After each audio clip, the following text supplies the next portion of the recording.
الدعوة السلفية في تنزانيا كتاب والسنة على فهم سلف الأمة. إن الحمد لله نحمده ونستعينه ونستغفره ونعوذ بالله من شرور أنفسنا وسيئات أعمالنا. من يهده الله فلا مضل له ومن يضلل فلا هادي له. وأشهد أن لا إله إلا الله وحده لا شريك له. وأشهد أن محمدا عبده ورسوله. يا أيها الذين آمنوا اتقوا الله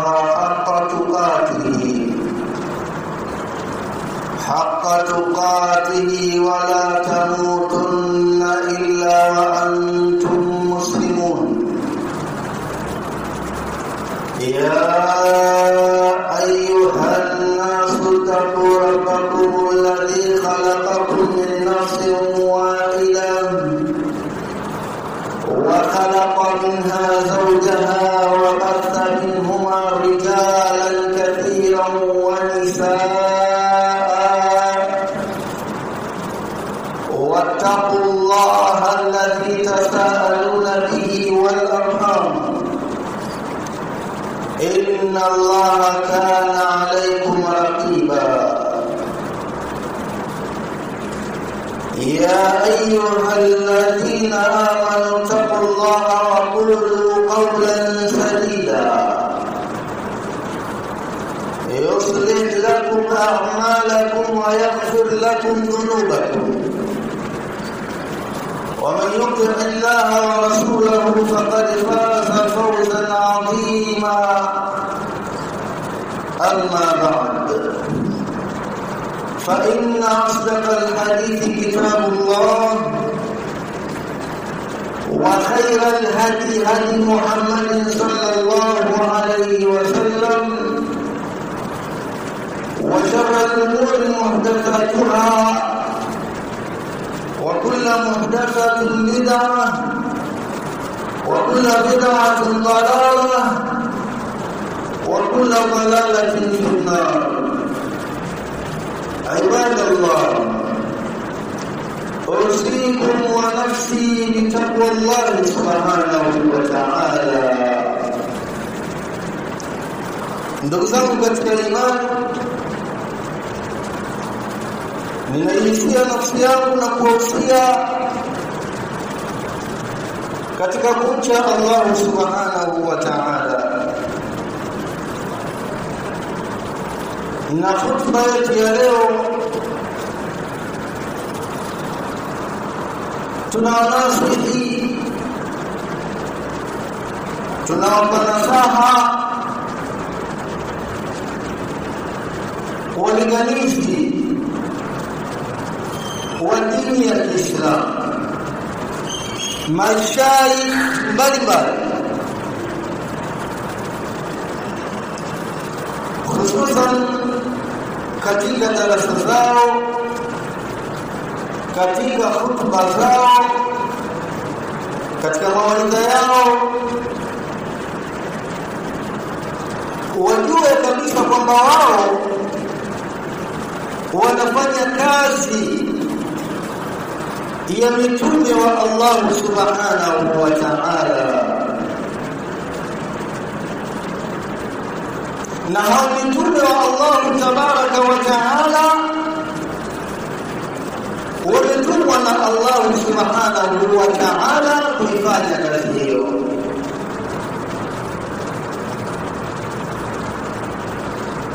Na hiyo kazi ni ibada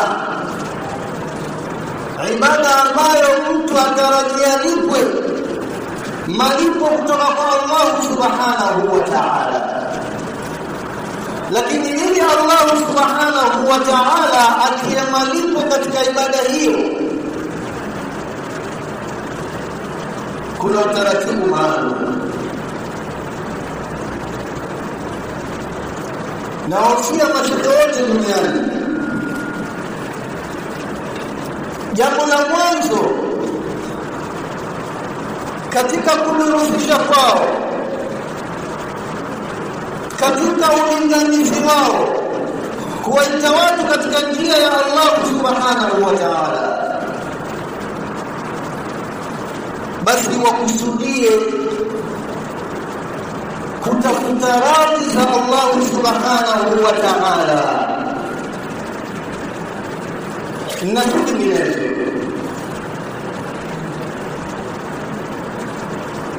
La liqasdin akhar, na isiyo kwa makusudio mengine, bali waweke nia ya dhati kwamba tunaifanya kazi hii lillahi tabaraka wa taala. Halafu hayo mengine Allah subhanahu wa ta'ala atawasogezea kwa ukarimu mno.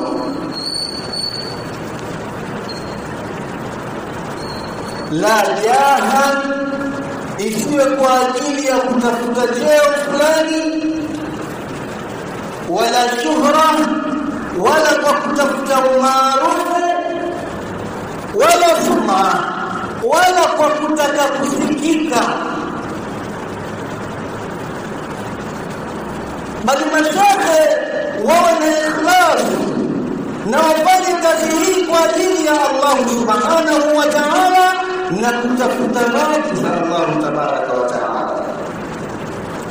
Kwa sababu kufundisha,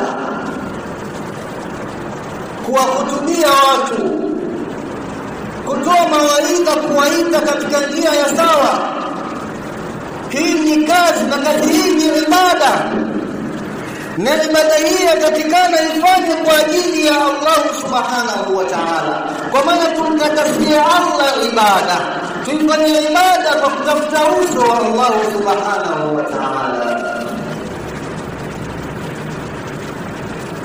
Allah walizungumzia Mayahudi na Manasara pale walipokuwa wakifanya ibada, lakini ibada hizo si kwa ajili ya Allah, si za kumtakasia Allah subhanahu wa ta'ala, kwa Allah pekee ndio ahitajiwa kuabudiwa. Allah subhanahu wa ta'ala anazungumza hayo katika suratul Bayyinah, anasema wama umiru illa liya'budu Allaha mukhlisina lahu din. Hawakuamrishwa Mayahudi na Manasara isipokuwa wamwabudie Allah, illa liya'budu Allaha, illa liwahiduhu, isipokuwa wampwekesha Allah subhanahu wa ta'ala mukhlisina lahu din, hali ya kumtakasia yeye ibada. Ad-din ay al-ibada. Kwa hivyo na wanafi tunakuanzia mashaikh wote duniani wanapofanya kazi ya Allah subhanahu wa ta'ala, basi wafanye kwa ikhlas, kwa kumtakasia Allah ibada, wakijua wapo katika ibada na lengo lao ni kupata malipo kutoka kwa Allah. Vipi watayapata malipo hayo? Hawawezi kuyapata isipokuwa kwa kumtakasia Allah ibada. Idhan labudda ala al-mashayikh, hapana budi kwa mashehe wafanye ikhlasi ya dhati kwa Allah katika dawa zao, katika durusi zao na kadhalika, mpaka ifikie hatua ya Allah subhanahu wa ta'ala kuzikubali ibada zao. Na isitokee katika hao mashehe yote atakayekuwa akafanya ibada hii ya kuwaita watu katika njia ya Allah, kuwakutulia watu ama kuwafundisha watu, akafanya ibada hii kwa lengo la kusifiwa, kwamba huwa fasihu, fulani bado ni mfasaha,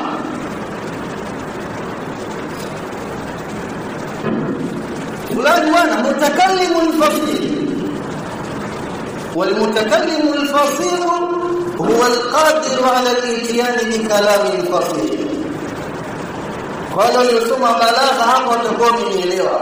Yaani usifanye kazi hii ya Allah Subhanahu wa Ta'ala kwa kutarajia usifiwe, kwamba fulani bado azungumza vizuri sana eleweka, na wewe ikawa kichwa kikubwa unafurahia sifa, unaona raha, unaona furaha. Haitakikani kwa shekhe ambaye anafanya kazi kwa ajili ya Allah Subhanahu wa Ta'ala, hasa kazi hii ya kulingania, kazi ya kufundisha dini, kisha akataka asifiwe na watu.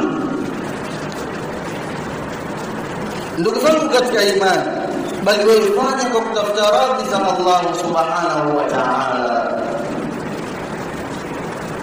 ili upate salama kule uendapo. Kwa hivyo jambo la kwanza ambalo ahamu ni muhimu zaidi, la ahmia, hakuna kama ikhlas. Kwanza lazima mashehe wawe na ikhlas, wasafishe nia zao. Hilo jambo la kwanza. Lakini jambo la pili, mashaka wanatakiwa wakupie sana katika yale ambayo wao yanawanufaisha, na watake msaada kwa Allah Subhanahu wa Ta'ala, wala wasichoke, kama alivyosema Mtume sallallahu alaihi wasallam katika sahihi ya Imam Muslim, hadithi ambayo amezungumza Abu Hurairah radhiyallahu anhu. Mtume sallallahu alayhi wasallam asema, ihris ala ma yanfa'uka wasta'in billahi wala ta'jaz. Kupia juu ya lile ambalo unaona hili lina manufaa, litaniletea manufaa, nataka msaada kwa Allah, usichoke.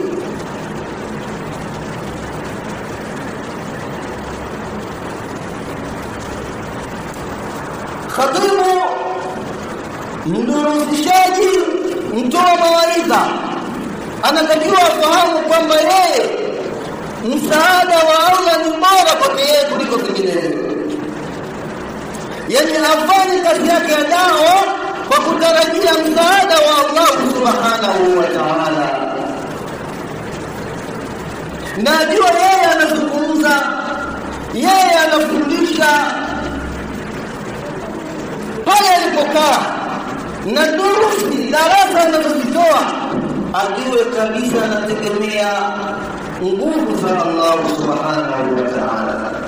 La hawla wala quwwata illa billah. Na ajue kabisa anategemea tawfiki ya Allah, kule Allah Subhanahu wa Ta'ala kumwafikisha yeye, na wala sio kila watu, na wala sio kwamba yeye anajua sana kusema kuliko wengine, na wala sio kwamba yeye ni mfasaha kuliko wengine, bali ajue yeye kuna nguvu za Allah na tawfiki yake Allah Subhanahu wa Ta'ala. Kwa sababu Allah akitaka anakusalitisha na kuacha mwenyewe, kisha ulete mambo ya aibu, mambo yenye kuchekesha madogo madogo. Lakini ukimtegemea yeye Allah Subhanahu wa Ta'ala atakusimamia katika kila jambo lako. Na hapa inanikumbusha kwa Nabii Musa alayhi salam, yeye alikuwa akitegemea sana msaada wa Allah Subhanahu wa Ta'ala, na akamwomba Allah Subhanahu wa Ta'ala akikunjua kifua chake, qala rabbi shrah li sadri, qala rabbi shrah li sadri wa yassir li amri واحلل عقدة من لساني يفقهوا قولي. angalia nabii Musa alayhi salam anamuomba Allah subhanahu wa ta'ala awe pamoja naye, lakini Allah subhanahu wa ta'ala hana kawaida ya kumtupa yule ambaye anaegemea kwake. Ewe Mola wangu, kikunjua kifua changu, tia ujasiri, kwa sababu naenda kwa mtu ambaye, kwa kiumbe ambaye amevuka mipaka katika maasi,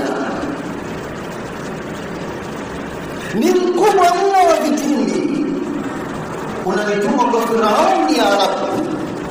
Hata Musa alikuwa na hofu ya hali ya juu, anaenda kwa mbabe wa wababe, mbabe wa ardhini. Lakini kwa sababu Musa alijua kuna mbabe wa juu ambaye Allah subhanahu wa ta'ala hashindwa, na haijatokea akashindwa, na haitatokea kushindwa, ambaye ni Allah subhanahu wa ta'ala.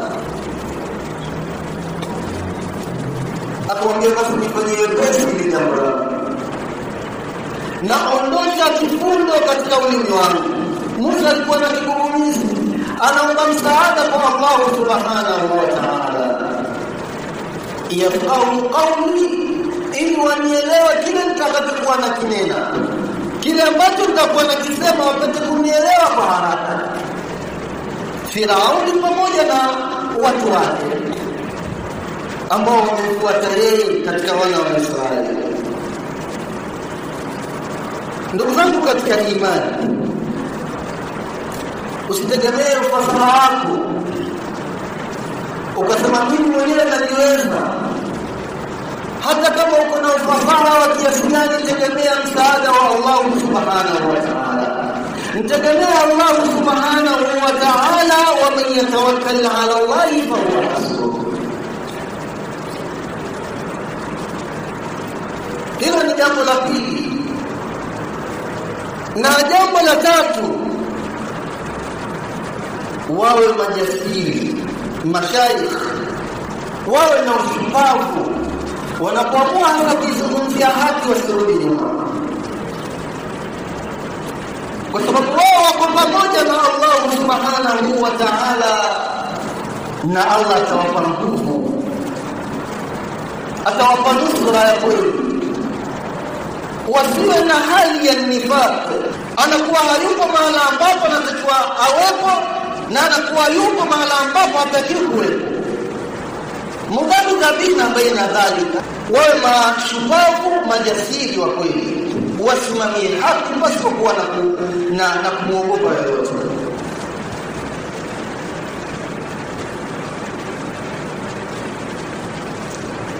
Na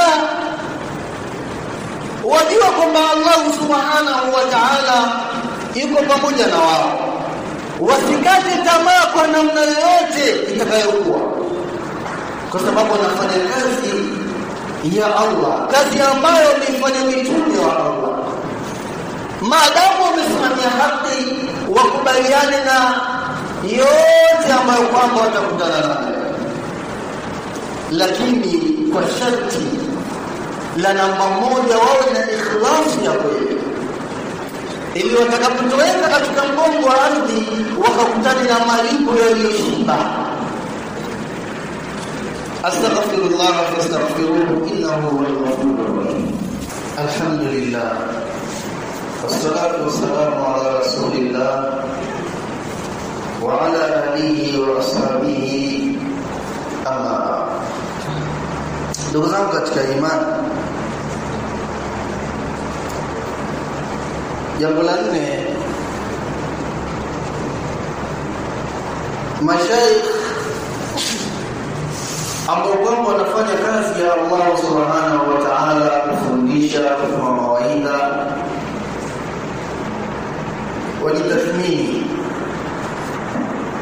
Je, wanakili, wana vigezo na wana elimu ya kutosha kwa mujibu wa kiti ambacho wamekikalia, na watu watanufaika kutokana na wao?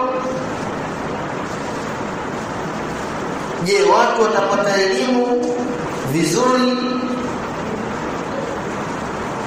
Watapata dalili za wazi imma kutoka katika Qur'ani au kutoka katika hadithi? Maana hii ndio elimu na wala sio maneno matupu. Bana fanya jambo fulani, qala Allah subhanahu wa ta'ala. Acha jambo fulani, na Rasulullah sallallahu alaihi wasallam. Yani sio maneno matupu. Ndio maana ya kuwa mashaikh wanatakiwa wafundishe, wawaite watu katika njia ya Allah subhanahu wa ta'ala ala ilmi, kwa ujuzi maalum.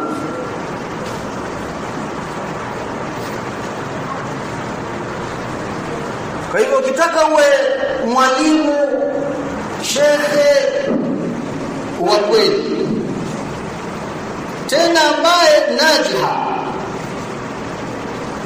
utapata kufaulu mbele ya Allah subhanahu wa ta'ala, lazima pia uwe na elimu ya kutosha. Allah subhanahu wa ta'ala anamwambia Mtume wake sallallahu alaihi wasallam, qul waambie, hadhihi sabili, ya kuwa hii ndiyo njia yangu, ad'u ila Allah, ninawaita watu kuelekea kwa Allah subhanahu wa ta'ala, ala basiratin, kwa ujuzi, ay ala ilmin wa diraya wa ma'rifa, ana wa man tabani, mimi na wale watakaonifuata nyuma. Fa subhanallah wa subhanallahi wa ma ana minal mushrikin, na ametakasika Allah subhanahu wa ta'ala, na mimi sikuwa miongoni mwa washirikina.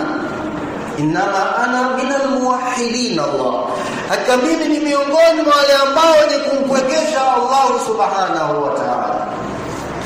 Mtume aambiwa aseme hivi, awaite watu lakini ala basira, kwa elimu, sio kwa maneno makavu makavu. Unamwomba dalili, nipe dalili, ila kutoka katika Qur'ani au Sunna, anakwambia wewe fuata tu, utakuja kuona lini. Ninasema hivi kwa sababu, na hapa Sheikh alitoa tahadhari kidogo, akasema chukua tahadhari sana ewe Sheikh, kama una elimu kweli, basi kaa ufundishe watu.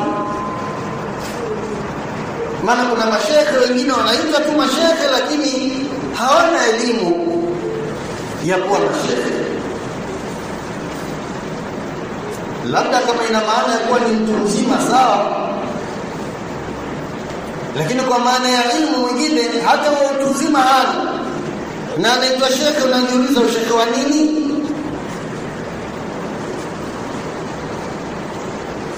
Kwa hivyo kuna pote hili ambalo wao wanafanya kazi hii ya dawa, pote hili na mengine mengi, wanalingania dini ya Uislamu bila elimu.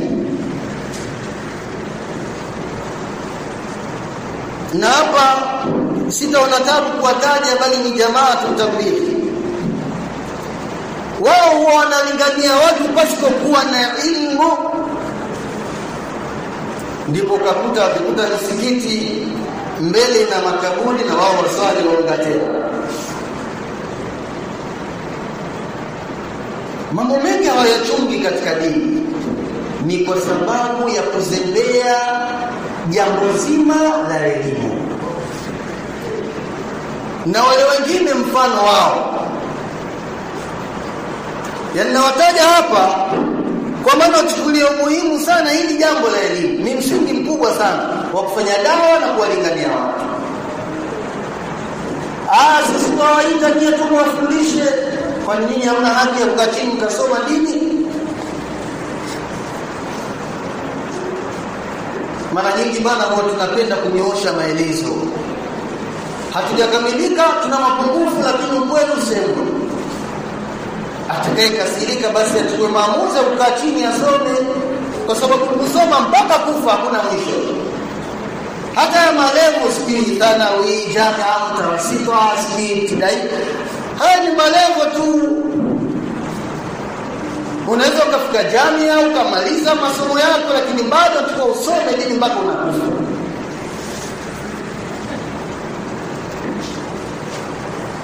Sasa itakuwa mimi na wewe hata alifu mtihani.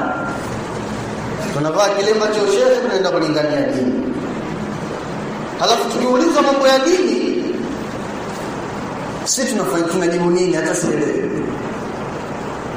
Haya mambo yasemwe ili watu wasome. Hatusemi kwa maana ya kuwabeza. La wallahi, na'udhu billah. Ukiangalia tablighi, mfumo wa maisha ambao kwamba wanaishi, kwa mtu asiyefahamu anaona kabisa hawa ni watu wa sunna, lakini umefeli sana katika jambo la elimu. Na hili liko wazi na wala halifichi. Ndugu zangu katika imani, tumche Allah kweli wa kumcha. Mengi sana yamezungumzwa katika kuwanasihi na kuwahusia mashehe mbalimbali duniani, lakini mimi nitasimamia hapa katika jambo la 4.